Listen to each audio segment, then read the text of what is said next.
1 minute.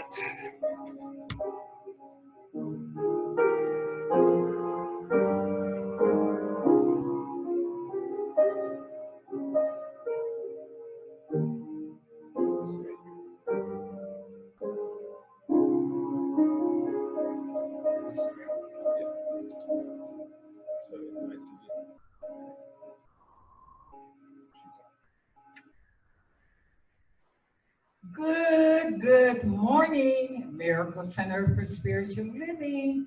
Good morning to the house of God. Welcome. This morning, we have the wonderful opportunity and privilege, thanks to Jerry Lawson, of being on Zoom. So those of you in the comfort of your own home can tune in and be a part of our service.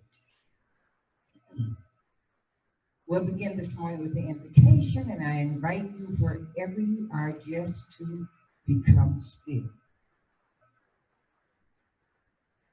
And let us move into that space of peace, that space of oneness, that space of divine love. As we recognize God, the living Spirit Almighty, an omnipresent movement and omnipresent force that is everywhere present equally at the same time in, through, and all living things. The one God, the one life, the one mind is present everywhere. So as I consciously identify myself, each one of you, those of you from your own comfortable homes, with a divine movement of perfect love, that divine movement of magnificent good, I identify us with all that God is. All that God is. So it is in this allness I see spirits moving through each of us wherever we are in a realm of divine love, open and receptive to the divine movement from within that surrounds us, that is us, that moves through us. It's all God. So it is in this understanding, it is in this word that I bless everyone that is within the sanctuary, everyone from the comfort of their own homes. I bless this universe, knowing that all is perfect, all is well. And I know that God, being on the move, rises above anything that appears to be unlike perfection. So it's in this blessing of all, in this blessing of this word, in this blessing of life itself, I decree that this morning's service is a spiritual experience, and therefore, without question, is a divine moment. And if you're in agreement with me, affirm, and so it is. And so it is. Amen. Amen. Amen. Amen. Thank you. Thank you, Gilbert. this morning we are going to focus on the divine femininity, which is the focus for this month in Science Month. And the divine femininity brings us to talking briefly about some magnificent, awesome women that have helped to change America. So it is my privilege and my honor to share with you some brief facts about these females and understanding that that female energy, that energy of nurturing and caring and being a part of and cooperating is within all of us, male and female. So as we focus on the divine energy this morning, the divine feminine energy this morning, I would like to share with you some brief bios of some awesome, awesome women that have changed America. And it was very interesting. God works in a mysterious way. His wonders to come. I get an email every day of trivia questions, and they had a trivia question as who was the only woman explorer. And I said, I never knew we had any women explorers, so I looked it up, and her name was, pardon the pronunciation, but I believe it's Sakagawi. It's spelled Sacagawa. I think that's the correct interpretation. Sakagawi? Sakagawi, that's pronounced it.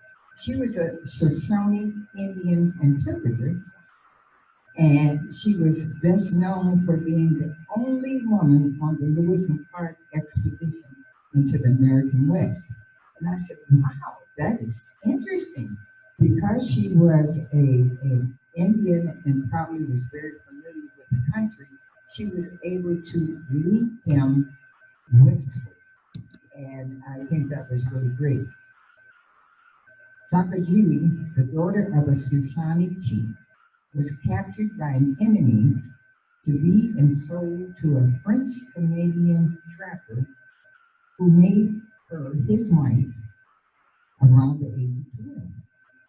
In November 1804, she was invited to join the Lewis and Clark expedition as a Shoshone interpreter. After leaving the expedition, she died at Fort Manuel in what is now Colonel, South Dakota, around 1812. That's amazing. At 12 years old, she was an interpreter, so she was very smart. She definitely used her feminine power and her divine feminine energy to help America and help others.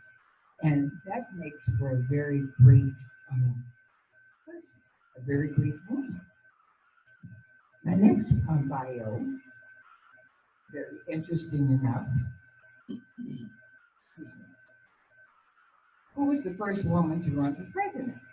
I didn't know that there was another woman that ran for president, but there was. And her name was Victoria Woodhull. And just to backtrack, the 19th Amendment was ratified in 1920, which said all American women could vote. Until that time, women could not vote. And it was through a lot of the feminist action, the feminist movement, in those days, that Congress and the House of Representatives and the President took attention that women should be allowed to vote. So that 19th Amendment was passed in 1920.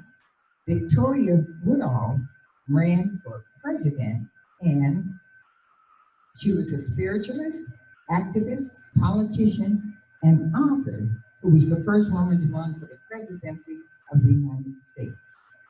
Victoria Woodhull was born on September 23rd, 1838 in Homer, Ohio. In 1870, Woodhull created Wood and Crafts Weekly, a radical publication in which she expressed her ideas on a variety of activist topics. The journal also published the first English translation of Karl Marx, The Communist Manifesto. She ran for the U.S. presidency on the Equal Rights Party ticket in 1872. Woodall later moved to England and wrote more activist work. She died in England in 1927. Wow, can you imagine running for president during that time as things were changing and women were allowed to vote? And I know she probably went through quite a bit of harassment and maybe threats of what have you, but she was strong enough to continue her goal of running for president. On the spiritual side, women have always been very important in religious movements. And in our, what we call our deemed as New Thought, Mary Beckett Eddy was a healer, she was a leader, a discoverer, a writer, a publisher, a lecturer, and a mentor. She taught so many of our early New Thought leaders the philosophy of Christian Science. And Christian Science, along with religious science, believes that we need to form the right relationship within each of us individually with that divine presence, the divine center of love that dwells within us. As I said, she was a healer. Also, one of the early founders of New Thought was Emma Curtis Hopkins. They called her Teacher of Teachers, along with Mary Baker Eddy. In our early New Thought movement, these two women taught a lot, published a lot, lectured a lot, and was surely responsible for a lot of New Thought churches coming into existence. Women have always been, I would like to say, very spiritual because of their divine nature to be caring and to be loving and to be just nurturing. The spirit, the spiritual aspect of things naturally would come into play. I have a very interesting book that my nephew sent to me when he was in Morehouse, and I just find it so amazing. And I would just like to briefly go through some of the Black women who have changed America. And I will share with you a short biography of Saint. And the first one, and this is in our modern society, was Rosa Parks. And I'm sure we all are familiar with Rosa Parks, who was credited really with starting the nationwide civil rights movement. And I'd like to share with you what her biography says. When Rosa Parks refused to grow up, when Rosa Parks refused to give up her seat in a Montgomery bus in 1955, her silent defiance spoke for a whole people. Her arrest sparkled a 381-day bus boycott, which ignited the civil rights movement and changed America. She simply said that she was not going to move, that she was going to sit on the seat that she desired, not necessarily on the back of the bus. And through that movement, Martin Luther King became very popular, and it started a movement all over the South because they learned when you hit people in the pocketbook, things can change. And through the bus boycott, no longer paying for a bus seat changed America, and it changed the way people looked at things. And through legislature, the civil rights movement was proclaimed as an amendment, and civil rights was free to everyone. In our Constitution, it says that every man, woman, and child has the right to the pursuit of happiness, the pursuit of success, the pursuit of prosperity, and the pursuit of all good life. And once, if we're ever in a situation where that does not appear to be working, then we have to stop, take inventory, and go within and ask Spirit to show us what we must do to live that type of life, to be able to enjoy the things that we want to enjoy, to be able to pursue the things that we want to pursue, to be able to live what we want to live, and do the things that we want to do. Naturally, we have to start with Spirit because that's where the power is, that's where the divine wisdom is, that's where all the good is. So we must learn to to align ourselves with that Spirit that dwells within. Barbara Jordan, our bio says, when Barbara Jordan was elected to the Texas Senate in 1968, she became the first Black senator to sit in that seat since 1983. She was elected to the United States House of Representatives in 1972 and served for 3 highly visible terms. Barbara Jordan. These are the shoulders that our young people must realize that they're standing on. Somebody had to be the first. Somebody had to be brave enough to pursue a dream that hadn't been pursued before. Barbara Jordan in Texas. I share with you Ernestine Anderson.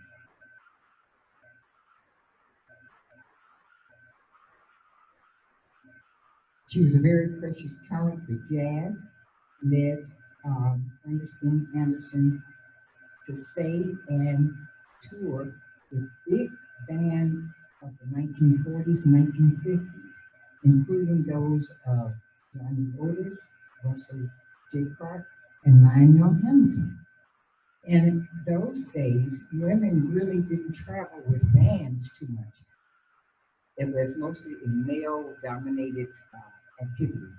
And when they went to these nightclubs and these concerts and things, it was very rare that you would see women with them. But Ernestine Anderson was the female that was proud, that was strong, and that went on the road with these bands. And we all know, very familiar with Lionel Hamilton. And, those were the days of big band when the talent was there. It was just an amazing talent that each one pursued and that each one displayed in the concerts and the nightclubs and what have you. And that was Barbara, Ernestine and Mary Frances Berry. Mary Frances Berry was appointed to the United States Commission on Civil Rights by President Jimmy Carter in 1980. Fired from her position by President Ronald Reagan in 1983. She successfully sued for reinstatement in federal district court.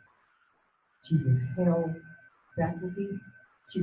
faculty and administrative posthumously at several universities, and in the Geraldine R. Siegel Professor of American Social Thought and Professor of History in the University of Pennsylvania. First women, leaders, that feminine divine energy that comes forth in such a marvelous way. And all these women that we talked about this morning have helped America move forward. You say, I might not have heard of some of them. This is why we have to kind of go back in history and find out where we came from. History is made to build on, also to stand on. So what happened yesterday and what these women did yesterday makes us a stronger nation, makes our feminine movement stronger, makes us more appreciative of the variety and the different activities, the various activities that God has moved through them to be successful in their plight. Another young lady, which I guess I'm aging myself, some of us remember, was Angela Davis. Angela Davis was a revolutionist. She was one of the most publicized political activists of the 1960s and 70s. The subject of a nationwide police hunt after she was implicated in the 1970 Sadat brothers shooting. She was imprisoned, tried, and acquitted in 1972. She was a radical that fought for the rights of all, particularly minorities, and that included, um, say, Mexicans and Cubans, African Americans that were in this country. She had to be strong. She didn't take no for an answer, and she always moved for the good of all. And I think some of us remember how radical she could be, very outspoken. And that's one thing women have. A lot of women are very outspoken. When they see wrong, they will stand up and speak up and do what it takes to right the wrong.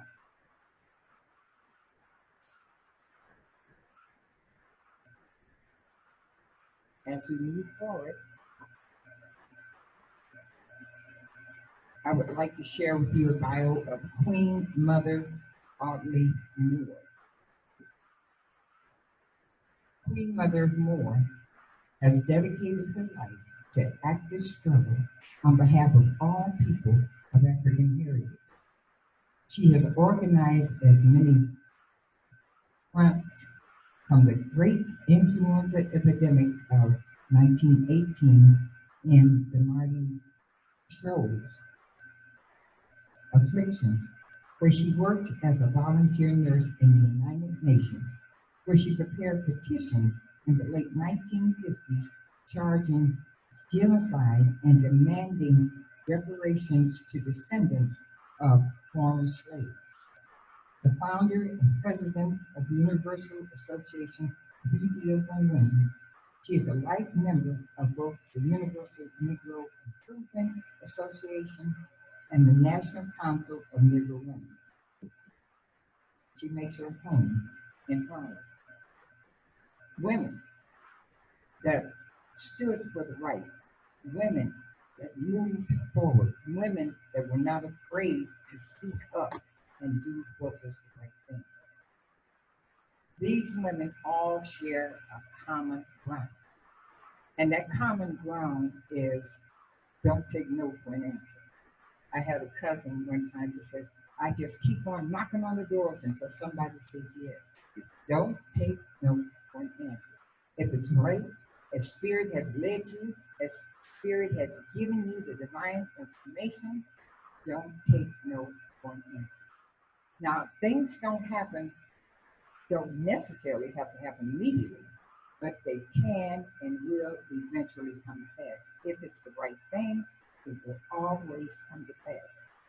Might take months, might take years, but these women did not give up.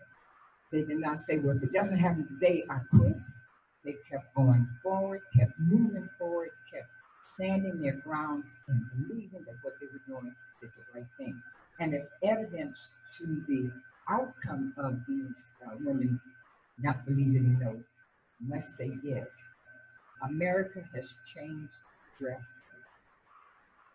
We are a melting pot country, and our goal should be to express love and to be love to all that we come in contact with. Not to judge people by the color of their skin, as Martin Luther King said, but to judge them by their character, which means to judge them by what they do, how they act, what they say, and the things that they're involved in. We have some I would say that there are more good people in the universe than there are bad, but the people that appear to be bad or evil seem to get a lot of attention. So what we got to focus on is the right thing, the positive thing, the good thing, and give that our attention. Because if we stand in the realm of divine love, we're divinely protected, we are connected, we're guided, and the infinite intelligence within us always shows us the way. So I say to you, my friends,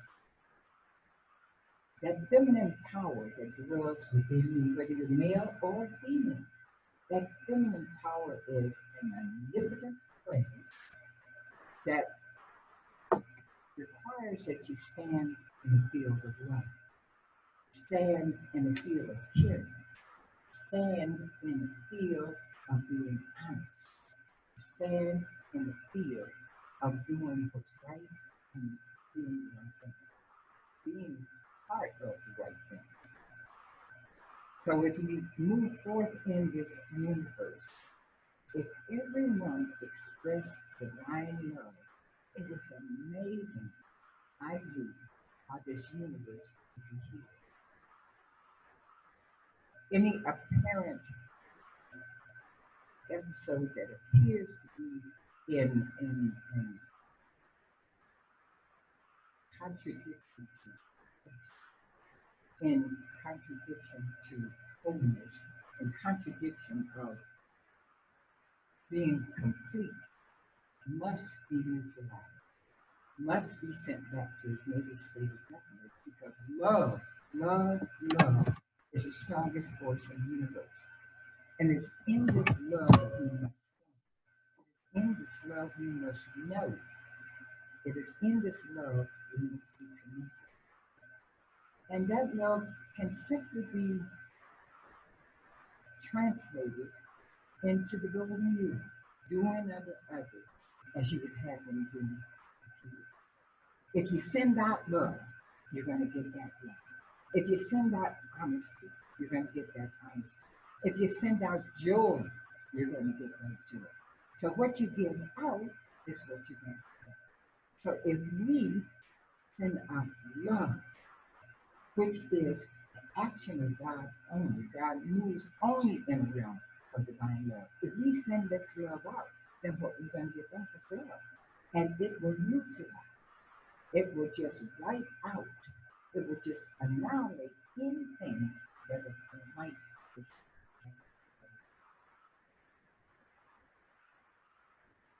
So I ask you to consider on a 365-day basis, every second, every minute, every hour of every day, is to treat people the way you want to be treated.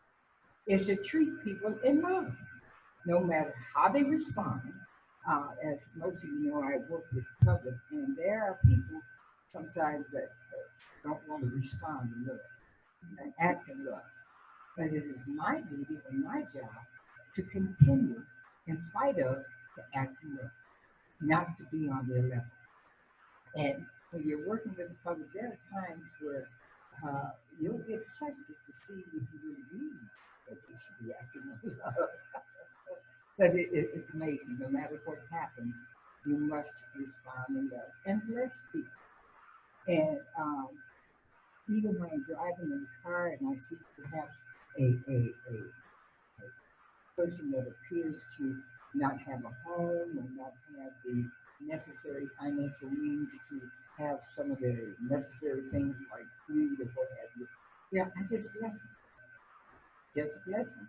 And I no longer ridicule. I no longer criticize. I no longer ask, how come they like that? That's not my business. But I bless them and salute Christ in them because I know the God in them is able to lead them to where they should be.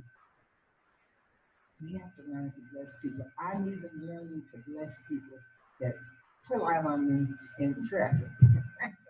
And if any of you know me, there was time that I might get a bit upset. and might say some things that you couldn't say in church. But I am learning to transform and to bless them. And what helps me is to say, if they knew better, they would do better. So I just wanted to bless them instead of buying into their um,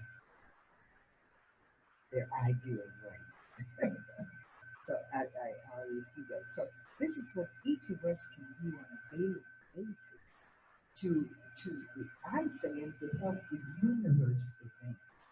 Because the more love we have, the more advanced America, this universe, this planet will be. Because if everything is centered in love, then everything must operate on a perfect level, good level, on an even level, on a righteous level. So each of us does our part. Each of us does our part to express this divine love that is built within us. That's the way God made us. God made us in his image and likeness. And his likeness was to be an example of divine love, an example of freedom, an example of joy and peace and harmony, all the good stuff. So we want all that good stuff to be expressed in our life. And I know us in religious science and our spiritual community, I feel like each one is doing their best to share that love, to express that love, to be that love. Sometimes we might slip every now and then, but if we slip, we know to come back to center. We know to really get where we're supposed to be. Forgive ourselves, forgive others, and to express nothing but love, bless, salute the Christ in them, salute the divinity in them, salute the God that dwells within them. So hopefully we've been able to assist you with focusing on some divine principles that these women we've talked about this morning have become. Hopefully, this makes you strong. And if there is a desire in you to do great, to do something unusual, to do something good, to follow that path, don't take no for an instant. Know that God always makes a way. And there's an expression my mother used to say all the time: when one door closes, a bigger and better door opens. So when you get that no, develop that attitude that a bigger and better door is open. Because with God, all things, not some things, all good things are possible. Thank you so much.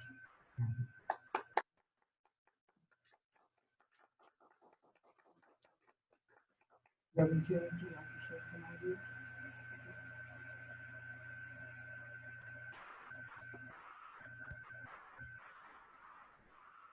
Well, good morning, church family. Good morning. Good morning. We have a few blessed souls, at least 10 seats apart, that this morning, sharing love.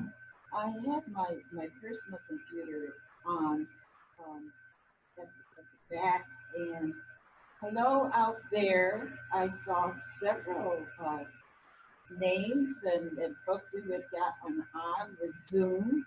Isn't that wonderful? Zoom used to mean flying down the street in the car. It was zooming along, and now, here we are at Miracle Center. We're zooming along, and as Fran said, our practitioner and board president and all that good person, wonderful Jerry Lawson has, it's interesting how you get pushed along because we really wanted to do this, and here we are, we're zooming. So this morning I wanted to thank Fran Daniels, who is a practitioner emeritus here at our center, to bless her for just picking up the mantle of the responsibility and the honor of speaking with us this morning. She was just always here to do what is needed, and our practitioners are surrounding us in prayer at their homes. So this morning, I just am going to take a really quick minute as I sat and listened to Fran. And we know why we're doing this, so to speak, this change. And the change has literally forced upon many of us uh, ways of being that maybe are not as comfortable as we might want, but is certainly necessary for the health and welfare of us all. And I had my textbook, The Science of Mind by Ernest Holmes, and I was just thumbing through as she was speaking. And as always, the right page will always open to you. And the section that opened first to me is on page 185, 184, 185, and it's causes and conditions. And of course, that's where we are at this morning. We seek to realize this is from the perfect universe. We seek, we must seek to realize the spiritual universe, regardless of any condition which appears, if we would embody the greatest good. If the spiritual universe were not perfect, it could not exist for a single moment. So knowing that God is the presence, the perfection of every moment that we are here, that we are in existence on this universal plane, not just here in Ohio, all over the country, all over the world, that the perfection of God is truly at the center of everything. And here at Miracle Center, we do have a brief service for you, but keep in mind that the perfection that Fran spoke about, the women that she spoke about of the past who have brought us to this point, consider the honor and the faith and the willingness to forge forward that they had in order for us to be here at this point today. So there's been a lot of occurrences within this world and in this universal allness that we don't always understand. But within all of it is God expressing itself. And I just want to share our circle of protection. And if you would just close your eyes if you're comfortable doing this, the circle of protection. I draw around me a circle of love and protection. No harm can enter nor find place within that charmed circle of life and love, for it represents God's loving care and eternal watchfulness. I will rest within me now, and I will speak comfort to my soul, and will tell it of all the wonders of its life. Safe from the din of strife and fear, I am protected from on high. And that is by our founder, Ernest Holmes. So we will pause for just a moment and have a short musical interlude from our pianist, Gilbert Zachary, who is again loving and kindness come and join us today. And we'll take our collection. And those of you who are at home, this is a way that you can support us in love and spiritual wonderment of supply, of financial supply. Please, if you are able to mail in your tithes, your offerings, as our continued worldly events continue, our bills, etc. So just listen to the heart of the music for a few minutes, and then Fran will return and do a spiritual mind treatment for us and bless us in our conclusion of our service. So just relax into the music and be blessed.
Thank you, Gilbert.